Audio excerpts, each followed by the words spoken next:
आज की कहानी है बहू की डिलीवरी ससुराल में ही होगी। दोस्तों, कहानी शुरू करने से पहले अगर हमारे चैनल को सब्सक्राइब नहीं किया हो तो कर लीजिए ताकि आपके पास पहुंचे हर रोज नया वीडियो। दीपा जी की गहरी मित्र के बेटे की शादी है। आज संगीत रंजनी का प्रोग्राम है। दीपा जी तैयार होने लगी तो बहू रानी ने आकर कहा, मम्मी जी कौन सी साड़ी पहन रही हैं? अक्सर तो संगीत रंजनी के कार्यक्रम में कलर थीम लाल रंग की रहती है, आपने कौन सी साड़ी निकाली? बहू, लाल रंग तो मुझे कुछ अजीब सा लगता है। मैंने जवानी में लाल रंग बहुत कम पहना तो अब बुढ़ापे में लाल रंग पहनती अच्छी लगूंगी। बुढ़ापे में मतलब आपने आपको बूढ़ी रही है। किसकी मजाले जो आपको बूढ़ी कहे? आप तो कितनी बहुओं के लिए आदर्श है। सभी कहती हैं आप तो किसी भी दृष्टिकोण से 60 पार की लगती तो क्या हूँ तो सही। खैर तुम ही तो बताओ मैं क्या पहनाऊँ? चलिए ये पिंक वाली कांजीवरम पहन लीजिए, आप पर बहुत सूट करती हैं। उसके साथ मोतियों की माला पहने। मेरे पास एक लॉकेट है, इससे मैच हो जाएगा। और बाहों में चूड़ियाँ भी मोती की पहने, पिंक के साथ हमेशा। मोतियों का सेट ही अच्छा लगता है, सोने का नहीं। रानी अपने कमरे में लॉकेट लेने चली गई और दीपा जी तैयार होने लगी। पति आलोक तो घंटे भर से तैयार होकर बैठे।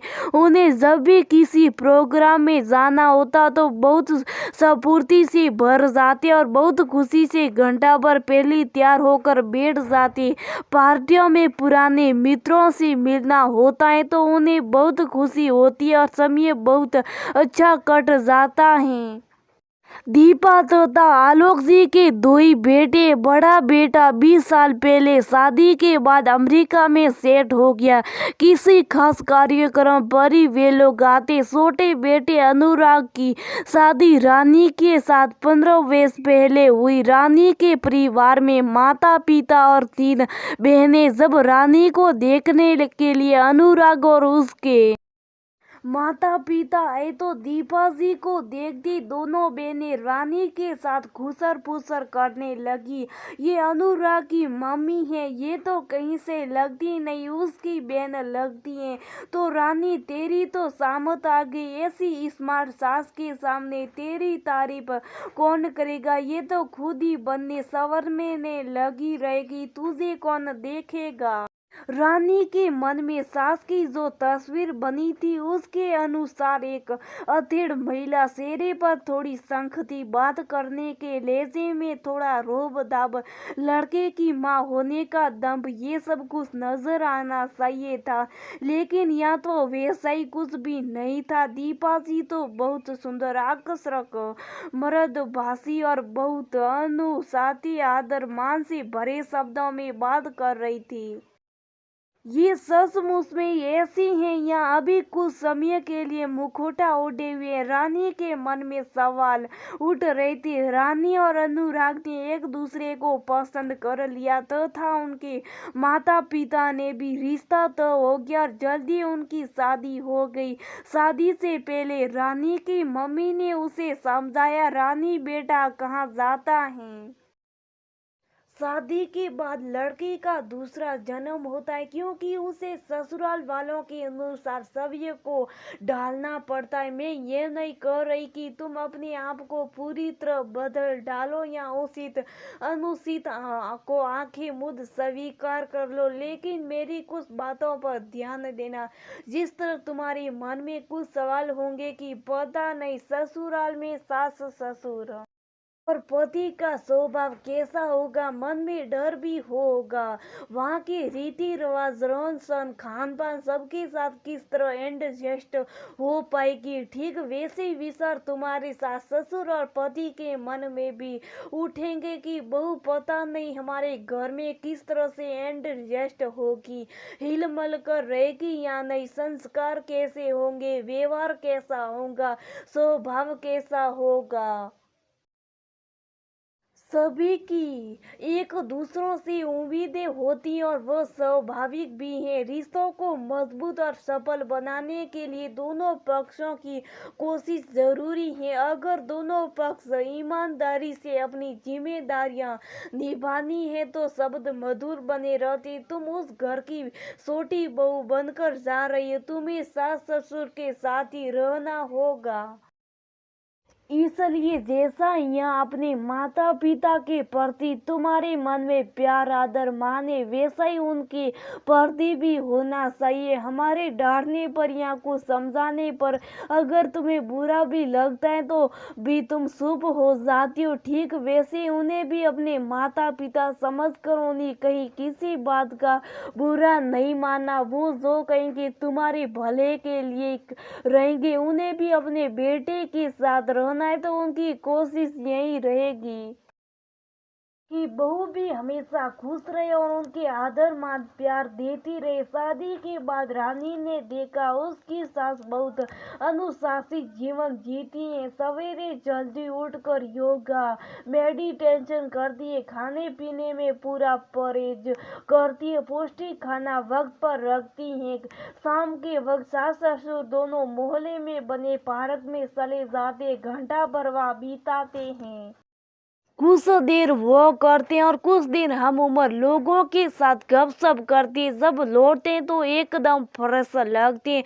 रात के खाना पर सारा परिवार इकट्ठा बैठकर खाना खाते हैं। घर की वाइब्स बहुत सकारात्मक है जिससे घर में खुशी और हल्कापन बना रहता है। रानी को महसूस हो रहा तो मानो वो अपने मायके में ही हो। ससुराल और सास का जो हवा मन में था वो गायब हो गया। शादी के 1 साल बीती, रानी गर्भवती हो गई। उस समय एक माँ की तरह दीपा जी ने उसका जो खास ख्याल रखा। उसने रानी के मन में सास के प्रति प्रेम आदर के साथ ही विश्वास भी पैदा कर दिया। उन दिनों कई बार वे अपने बाहर जाने के कार्यक्रम किटी पार्टी में जाने तक को स्थगित कर देती। वे जानती थी कि स्त्री के जीवन में इस अवस्था का क्या महत्व है। डॉक्टर ने बताया कि बच्चे की पोजीशन के हिसाब से ऑपरेशन तो करना ही पड़ेगा।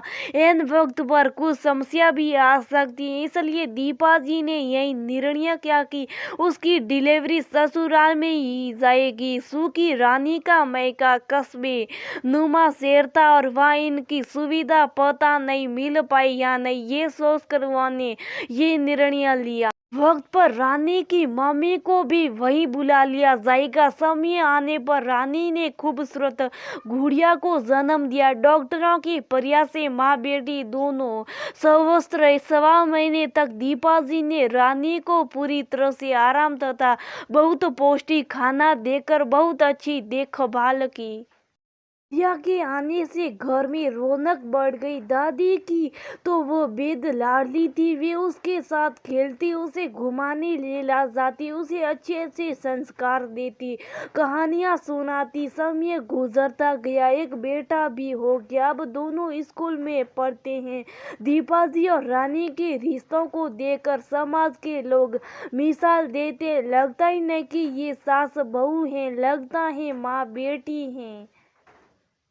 हमेशा प्रसन्नता और स्फूर्ति से भरी होने के कारण दीपा जी बहुत सक्रिय रहती और अपनी उम्र से कम 15 वर्ष छोटी लगती हैं। चेहरे और आंखों में अक्सर चमक हमेशा बनी रहती है। जब सास बहू इकट्ठी किसी प्रोग्राम में जाती हैं तो तैयार होने के बाद एक दूसरे से पूछती है, ठीक लग रही हूँ। कभी कभी बदलाव के लिए एक दूसरे के साड़ी ज्वेलरी भी पहन लेती। रानी का जल लेकर सास के कान में के पीछे लगा कर कहती है, मम्मी जी बहुत अच्छी लग रही हैं, नजर ना लग जाए। अब बुढ़ापे में मुझे किसकी नजर लगेगी। दीपा जी के कहती, रानी कहती, हमारे रिश्ते को भी तो नजर लग सकती है ना। हमें देखकर लोग अक्सर कहते हैं कि ये दोनों सास बहू तो हैं, लगती नहीं। कितना प्यार और समझदारी है आपस में। दीपा जी के चेहरे पर संतोषजनक मुस्कान आ जाती है। शशि तो अगर रिश्तों में प्यार, विश्वास, समझौता, सहनशीलता बनाकर रखी जाए तो घर तो स्वर्ग जैसा बन ही जाएगा।